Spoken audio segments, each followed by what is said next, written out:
இன்றைக்கு நான் பார்க்க இருக்கிற மரணவசனம் ரோமர் 13:8. ஒருவரில் ஒருவர் அன்பு கூறுகிற கடனே அல்லாமல் மற்றொன்றிலும் ஒருவனுக்கும் கடன்படாதிருங்கள். பிறரிடத்திலே அன்பு கூறுகிறவன் நியாயப்பிரமாணத்தை நிறைவேற்றுகிறான்.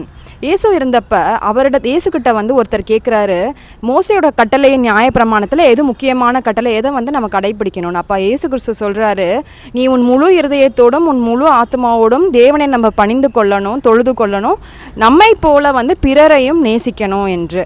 இந்த 2 கட்டளை மோசே பிரமாணத்தில் உள்ள எல்லா கட்டளைகளையும் இது ஓவர் ரைட் பண்ணிடும். இது முக்கியமான கட்டளை என்று இயேசு கிறிஸ்து சொல்கிறாரு.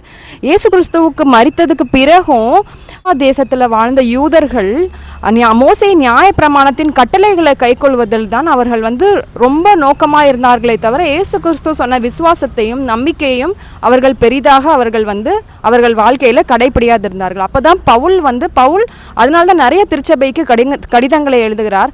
அதிலே அவர் சொல்கிறாரு, விசுவாசம், நம்பிக்கை, அன்பு, இந்த 3த்துல எது பெரிதுன்னு கேட்டிங்கன்னா அன்பு தான் அவர் இருக்கிறதுலே பெரிதுன்னு சொல்கிறாரு. அவர் பற்பல தீர்க்க தரிசன வரத்தை பற்றி பேசுகிறார், அந்நிய பாஷைகளை பற்றி பேசுகிறார். ஆனால் இதை காட்டிலும் பெரியது எது அப்படின்னா அன்பு தான் பெரியது என்று பவுல் சொல்லுகிறார்.